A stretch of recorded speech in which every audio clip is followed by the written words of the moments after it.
A Marine learns why his K-9 breaks formation. The truth lay in the ridge. His name is Ethan. Ethan lives where the road ends and the mountains begin.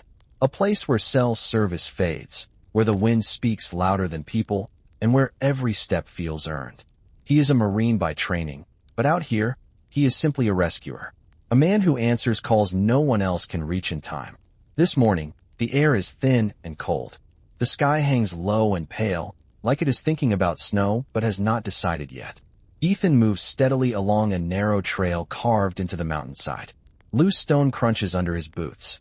Pine needles snap softly beneath his weight. Beside him walks Ash. Ash is a German Shepherd K9. Tall, broad, and quiet in a way that draws attention without asking for it. He does not bark unless it matters. He does not pull on the lead. He watches. Ash moves with purpose, but not urgency. His ears turn with the wind. His nose works the air, slow and deliberate. To most people, he looks calm. To Ethan, he looks focused in a way that feels heavier than usual. They are searching for a missing hiker. A man who went up the mountain and did not come back down. The call came late last night, passed from county to state, then finally to Ethan. By the time he started his truck, the trail had already gone quiet. The ridge comes into view ahead of them. It stretches across the mountain like a long, old scar. Bare rock where nothing seems to grow. Trees thin out there, twisted and gray, shaped by years of wind and weight. Local people do not linger on that ridge. They say sound does not travel right there. They say the mountain keeps things. Ethan slows his pace. Ash does too. At first, Ethan thinks nothing of it. Dogs adjust. Terrain changes. Wind shifts. Then Ash stops. Not abruptly. Not in alarm. He simply stops moving forward. For paws plant firmly into the ground. His body stiffens, not in fear, but in resolve. His head lifts slightly, eyes locked on the ridgeline ahead. Ethan takes 2 more steps before he notices the absence of movement beside him. He turns. Ash, he says softly. The dog does not look back. Ethan feels a tightening in his chest that he cannot immediately explain. Ash has never done this before. Not on a mission. Not in formation. Not when someone might still be alive. Ethan checks the wind. Nothing unusual. He listens. The mountain is quiet, but not dangerously so.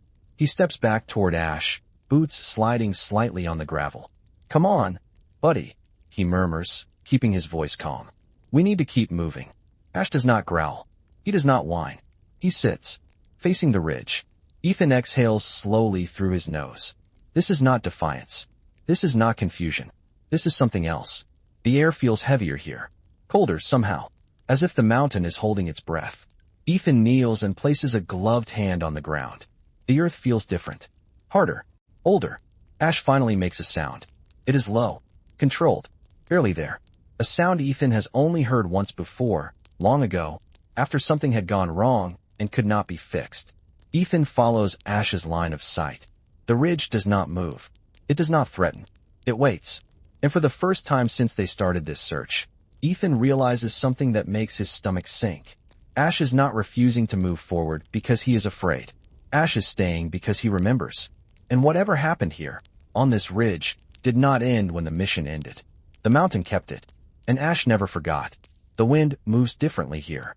Ethan feels it against his face, colder now, sharper, as if the mountain itself has shifted its attention toward them. He stays kneeling beside Ash, one hand resting lightly on the dog's shoulder. Not gripping, not pulling, just there. Ash does not look at him. His eyes remain fixed on the ridge, dark and steady, as if he is watching something that no longer exists, yet refuses to leave. Ethan follows that gaze again. The rock face looks ordinary at first. Gray stone, patches of old snow pressed into crevices where the sun never quite reaches. A few dead trees stand crooked along the edge, their trunks bleached and stripped by years of weather. Then Ethan notices something that does not belong. A line in the ground. It is faint, almost erased by time, but once seen, it cannot be unseen. The earth there is darker, packed down differently, as if many boots once stood in the same place, shifting, waiting. Ethan stands slowly. Ash remains seated.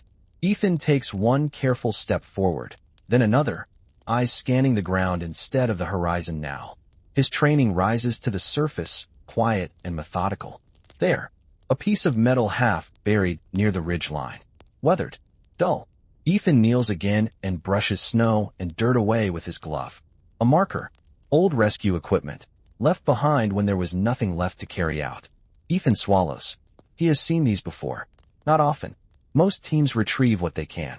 Markers are only left when time, terrain, or weather makes a promise impossible to keep. Ash exhales behind him. Not a sigh of relief. Something heavier. Ethan turns back toward the dog. Ash has lowered his head now, chin nearly touching the ground, body still facing the ridge. His ears are not pinned back. They are relaxed, almost resigned. This is not fear. This is remembrance. Ethan's chest tightens as the pieces begin to align in his mind. A K-9 assignment from years ago. A report he once skimmed and forgot because it was not his unit, not his mission, not his loss. Avalanche conditions. Secondary collapse. Handler declared missing. Dog recovered alive. Ash. Ethan looks back at the ridge, and this time he sees more than stone. He sees the place where men would have stood, shouting over the wind. He sees the slope that would have given way without warning. He sees the moment where a command was given too late, or not at all. Ash shifts slightly, just enough for Ethan to notice a scar along his side beneath the thick fur. Faint. Old. Not from this ridge, but from something that came after. Something survived. Something did not. The radio on Ethan's shoulder crackles softly, breaking the silence like a fragile thing. Ethan, this is base. A voice says, distant and strained by static. Weather is moving in faster than expected. We need to know your position. Ethan does not answer immediately. He looks at Ash. The dog has not moved. Not because he cannot, but because he will not. Ethan understands now. Ash does not break formation because he lacks discipline. He breaks it because once, advancing meant leaving someone behind. And he will not repeat that mistake. Ethan reaches up and turns off the radio. The mountain does not protest. It simply remains. Ethan steps back to Ash and lowers himself beside him, shoulder nearly touching fur. The ground is cold through his pants. The air burns slightly in his lungs. He does not speak. There is nothing to say that would improve this moment. Ash leans into him, just barely. The smallest transfer of weight. Trust. They stay like that for a long time. Long enough for snow to begin falling in thin, quiet sheets. Long enough for the ridge to soften under white. Long enough for something unfinished to finally be witnessed. When Ethan eventually rises, Ash rises with him. Not immediately, not eagerly, but willingly. They do not search the ridge that day. They mark the location. They remember it. And when they turn back down the trail, Ash pauses once more. He looks at the ridge one last time. Then he follows Ethan. Not because the past is resolved, but because this time, he was not alone. If you feel something here, do not rush past it. Just stay with us for a moment longer. The trail downward feels longer than it did on the way up. Not because the distance has changed, but because something inside Ethan has. Snow continues to fall, light and steady, softening the sharp edges of rock and memory alike. Each step sends a quiet crunch through the still air.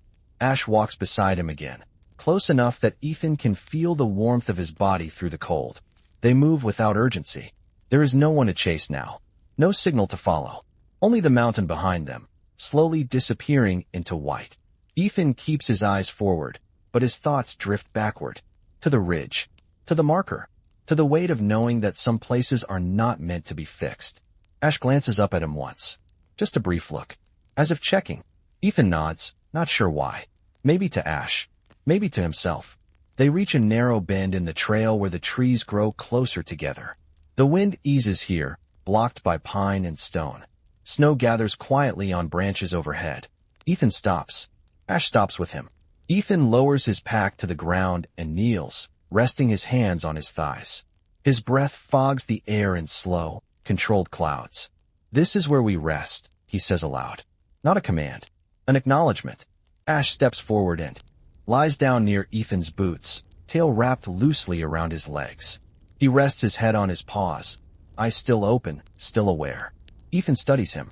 The scars are easier to see now. Small marks along the legs. One faint line near the shoulder where fur never quite grew back the same. None of them look dramatic. They look earned. Ethan thinks of the fire he never speaks about. The smell of smoke. The heat pressing in from all sides. The sound of a structure giving way before he could reach the door. Arriving too late. He swallows hard and looks away, focusing on the trees instead. Ash lifts his head slightly. He does not whine. He does not shift. He simply watches. Ethan reaches out and rests his hand on Ash's neck, fingers sinking into thick fur. The dog leans into the touch without hesitation. "You stayed," Ethan murmurs. Not as praise, as recognition. Ash blinks slowly. The snow thickens for a moment, then eases again. The mountain breathes. After a while, Ethan stands and shoulders his pack. Ash rises smoothly, ready. They continue down the trail. By the time the valley comes back into view, the light has changed. The sky has dimmed into a pale gray, afternoon sliding quietly toward evening. Ethan knows what waits below. Paperwork, reports, questions he will answer carefully, without explaining too much. He will say the ridge was unstable. He will say conditions were unsafe. All of that will be true. What he will not say is that some missions end without rescue, but not without meaning. They reach the edge of the tree line. Ethan stops one last time and looks back. The ridge is barely visible now, just a darker shape through falling snow. Ash stands at his side, posture steady. Ethan does not tell him to look away. He lets the moment finish on its own. When they finally turn and head toward the trailhead, Ash walks a half step closer than before. Not crowding, choosing. Ethan feels it and allows it. Later that night, as they sit in the quiet of the cabin with snow tapping softly against the windows, Ethan writes his report by lantern light. Ash lies near the door, eyes closed but ears alert. The fire crackles low in the stove. Ethan pauses mid-sentence and looks at the dog. "You did not break formation," he says quietly. "You kept it." Ash does not open his eyes, but his tail moves once against the floor. Slow, certain. Outside, the mountain settles into night, and somewhere along a ridge now buried in snow, a memory rests easier than it did before.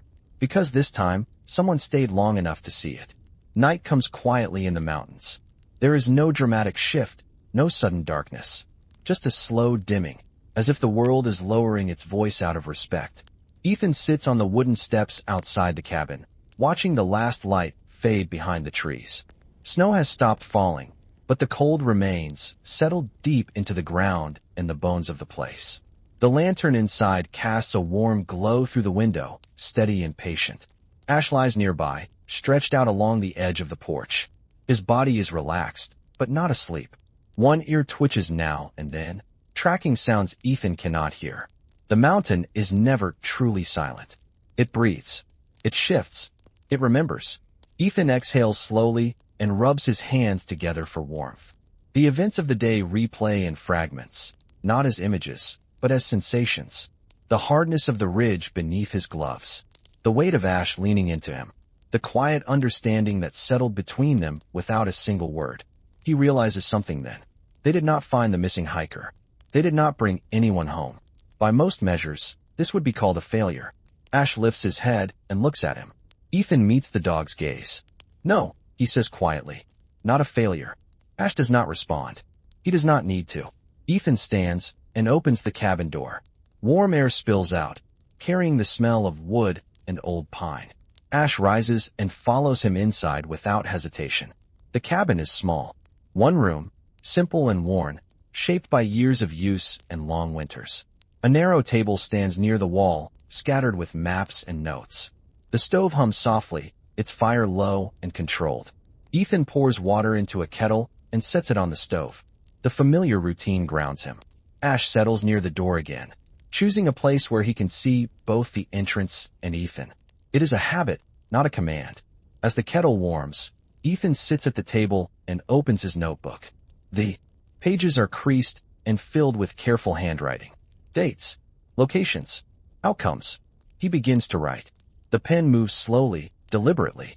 He records the call, the terrain, the weather. He writes that the ridge was unstable, that conditions worsened. All of it is true. Then his pen pauses. Ethan stares at the page for a long moment, listening to the fire and the faint wind outside. There is a line he does not usually write, but tonight he does. He writes that the K-9 exhibited unusual behavior at the ridge, that the behavior led to the identification of a previous incident site, that the decision was made to pause, observe, and mark the location. He does not write why. Some things are not meant for reports. The kettle whistles softly. Ethan rises, pours the water, and sets the mug down without drinking it. His hands are steady, but his chest feels tight. He looks at Ash again. "You knew," he says. "You knew long before I did." Ash's eyes close halfway, calm and untroubled.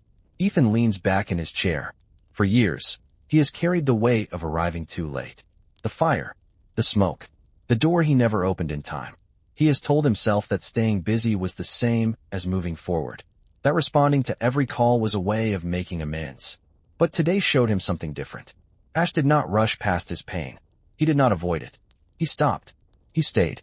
Ethan realizes that this is what he has been avoiding. Not the memory itself, but the act of staying with it long enough to understand. Ash shifts in his sleep, paws twitching slightly. Ethan smiles faintly. Later, the radio crackles to life on the shelf. "Ethan," the voice says. "Base checking in. Weather looks rough overnight. You good where you are?" Ethan picks up the radio. "We are staying put," he replies. "Conditions are stable here." There is a pause on the other end. "Copy that," the voice says. "Check in again in the morning." Ethan sets the radio down. Ash does not move. The night deepens. Outside, the ridge is invisible now, hidden by darkness and distance. But Ethan knows it is there. He does not feel pulled toward it anymore. He feels anchored. Before turning in for the night, Ethan kneels beside Ash and rests a hand on his shoulder. "Thank you," he says. "Not for the search, not for the training, for the lesson." Ash opens one eye and looks at him. Then he closes it again. The fire burns low. The cabin settles. Ethan lies on his cot, staring at the ceiling, listening to the quiet rhythm of Ash breathing nearby. For the first time in a long while, he does not feel the need to rush tomorrow. Some things cannot be saved, but some things can be honored. And sometimes, staying is the bravest thing left to do. Morning arrives slowly. Light seeps through the small cabin windows, pale and cautious, touching the wooden floor before it reaches Ethan's eyes. The fire in the stove has burned down to embers, still warm enough to hold the night at bay. Outside, the mountain rests under a clean layer of snow, quiet and unbroken. Ash is already awake. He sits near the door, body upright, ears relaxed but attentive. Not guarding, not waiting for instruction. Present. Ethan pushes himself up from the cot and sits for a moment, listening. The world feels different this morning. Not lighter, just steadier. He pulls on his jacket and boots, moving without rush. Ash stands as soon as Ethan does, tail giving a single slow sweep against the floor. They step outside together.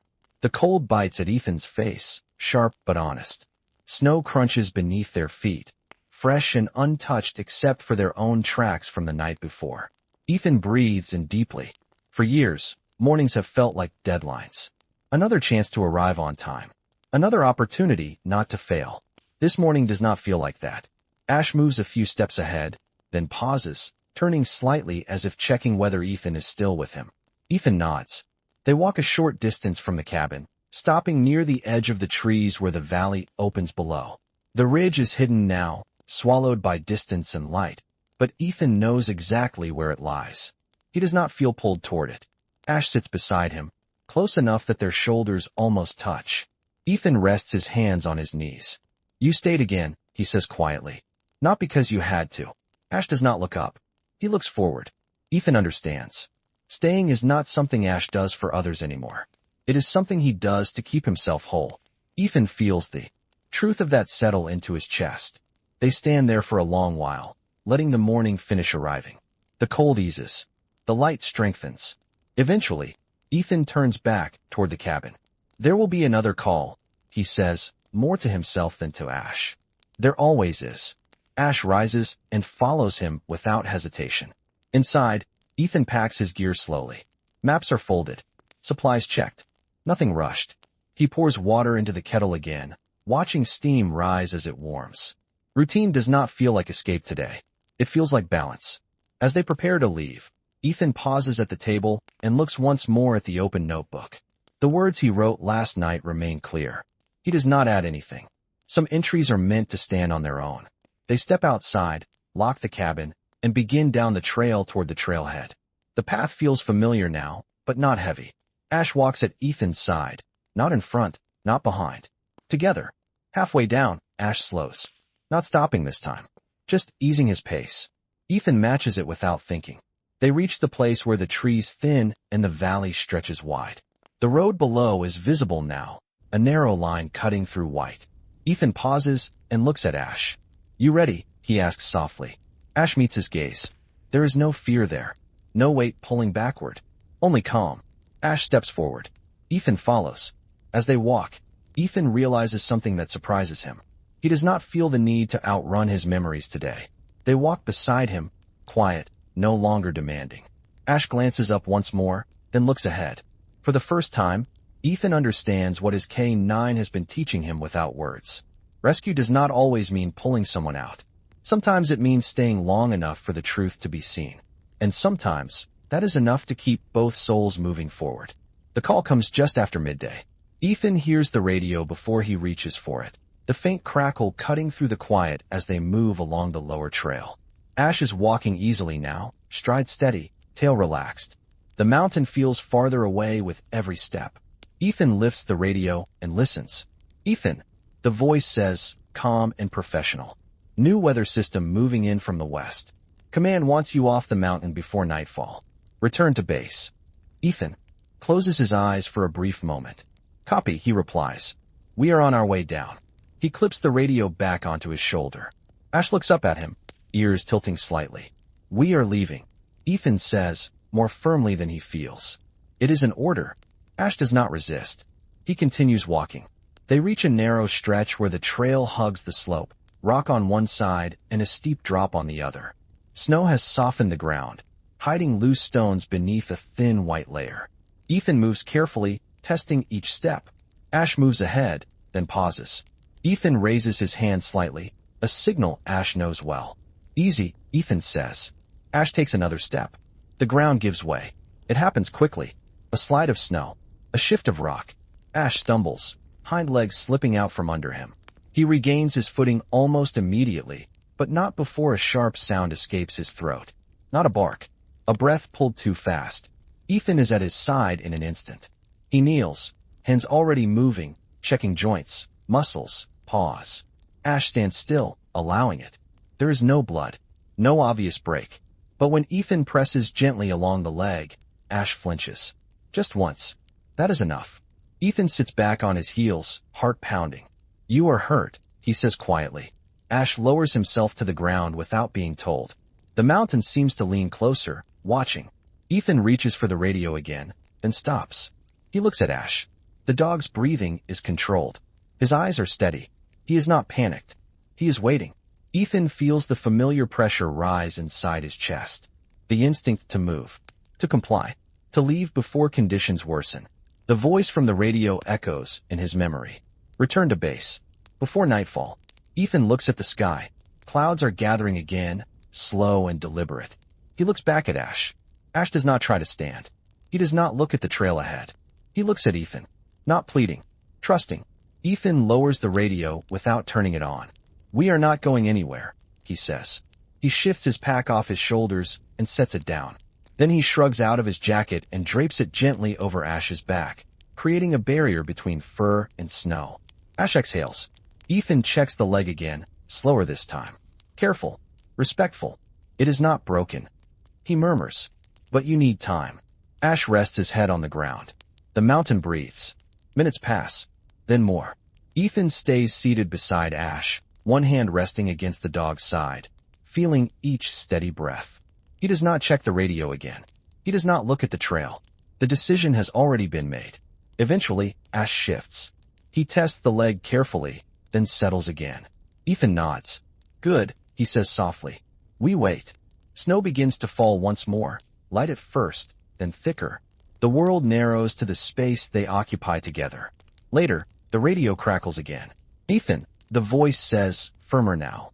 "Status update." Ethan presses the button. "My K9 is injured," he says.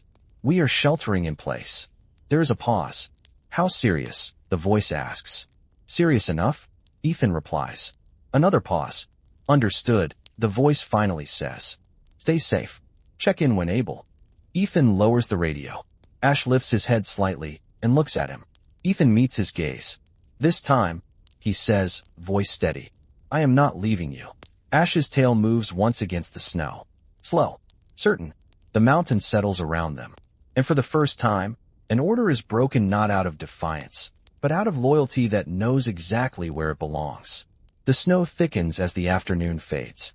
What began as a light curtain becomes something heavier, quieter, wrapping the mountain in white and closing the distance between sky and ground.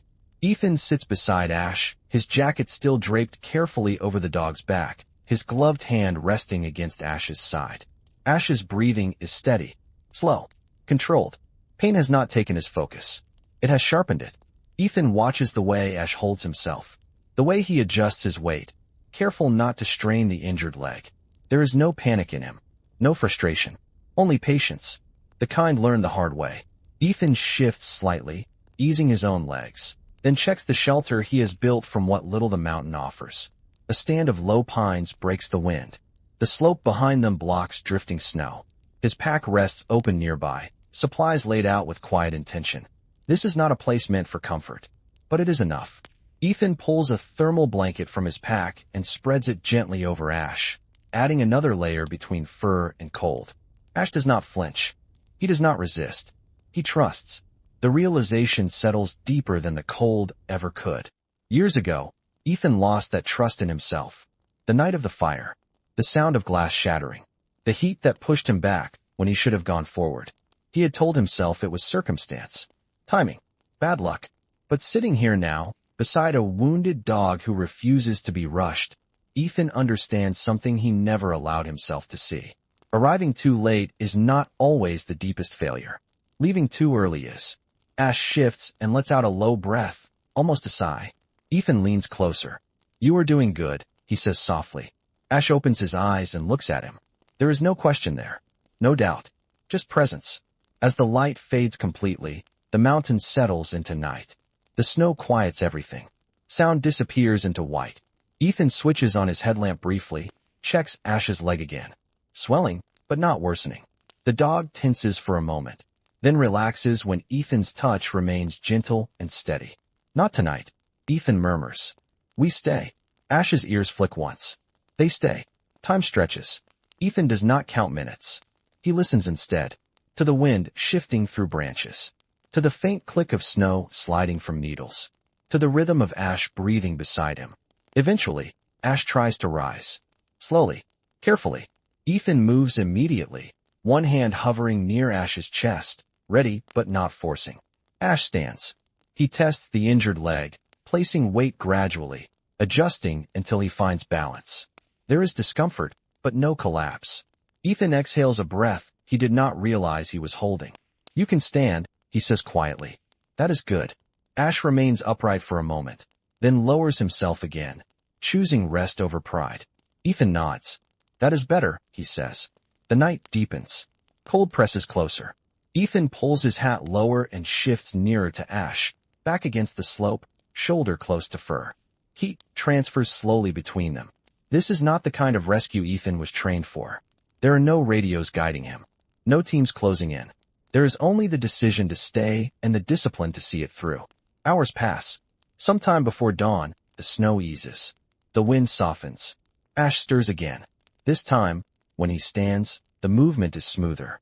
Still careful, still controlled, but stronger. Ethan rises with him. They stand together in the dark, the mountain barely visible beyond the reach of the headlamp. "You are not ready to move far," Ethan says. "But you are healing." Ash looks up at him. For the first time since the fall, his tail moves. Once. Small. Measured.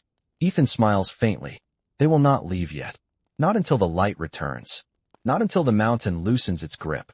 But something has shifted. Not just in Ash's leg. In the space between them. Ash did not push through pain to continue the mission. He chose to stop, to protect what remained. And Ethan chose to listen.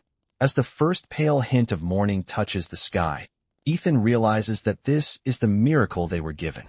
Not speed. Not success measured by distance. But time. Time to stay. Time to heal.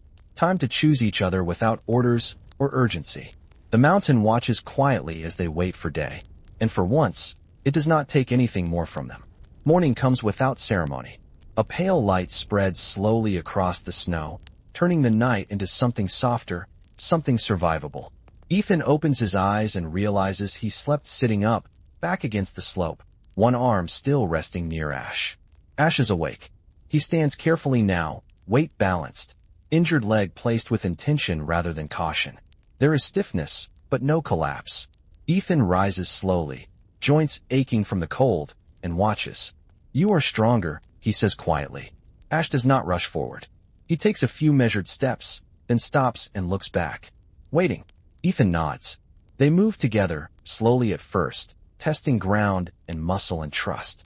The mountain no longer presses in. It feels distant now, as if it has said what it needed to say. They reach the lower trail by mid-morning. The valley opens below them, wide and calm, washed clean by snow and light. The road is visible now, dark against white. Ethan stops one last time and looks back toward the ridge, hidden somewhere beyond the trees. He does not feel guilt. He does not feel regret. Only respect. Ash stands beside him, close but not leaning. Ethan places a hand on the dog's shoulder. "We did not save everyone," he says. "But we did not leave everything behind." Ash's ears tilt slightly, catching a distant sound. A truck engine. Familiar. Ethan reaches for the radio and checks in. His voice is steady, clear. They will be met below. They will be asked questions. They will move on to the next call. But something has changed. As they begin the final descent, Ash walks without hesitation. No stopping. No breaking formation. Not because the past has been erased, but because it was honored. Ethan understands now what Ash has always known. Some rescues are not about pulling someone out in time. They are about staying long enough for the truth to be seen. They reach the road together. Ethan opens the truck door, and Ash climbs in carefully, settling with a quiet sigh. Ethan rests his forehead against the steering wheel for a moment before starting the engine. "Thank you," he says again. Ash does not answer. He does not need to. As they drive away, the mountain fades behind them, returning to silence. What remains is not victory. It is grace. They did not arrive in time, but they stayed. And this time, that was enough. The road curves away from the mountain, and with every mile, the silence behind them grows deeper. Ethan drives with both hands on the wheel, posture relaxed in a way it rarely is. Ash lies on the seat beside him, eyes half closed, breathing even and untroubled. The injury will heal. Time has already begun its quiet work. They do not speak. There is no need. Some stories end with answers. This one ends with understanding. Ethan knows now that not every mission is meant to be completed the way it is planned. Not every loss can be reversed. Not every arrival will be on time. But there are moments when staying matters more than speed. When presence matters more than outcome. Ash lifts his head briefly as the truck slows near the edge of town, then settles again. He trusts the road ahead. Ethan glances at him and feels something loosen inside his chest. A weight he carried without knowing how to set down. Later, when people ask about the ridge, Ethan will choose his words carefully. He will say the conditions were dangerous. He will say the decision was necessary. All of that will be true. What he will not say is that a dog taught him how to stop running from the past. How to stay when everything inside him wanted to move on. Ash does not need credit. He never did. He only needed someone willing to listen. As the truck disappears into the morning traffic, the mountain remains where it has always been. Quiet. Watching. Somewhere along that ridge, the snow will melt in time. The marker will weather further. The past will rest. And two souls will carry forward something stronger than regret. They did not save everyone, but they saved what remained. Thank you for being here. Some stories end quietly and leave something behind. If this one stayed with you, you are welcome to subscribe and remain here without needing to say much. If you would like, you can leave a small sign of presence in the comments, a single word like here. When you are ready, the next story will be waiting for you.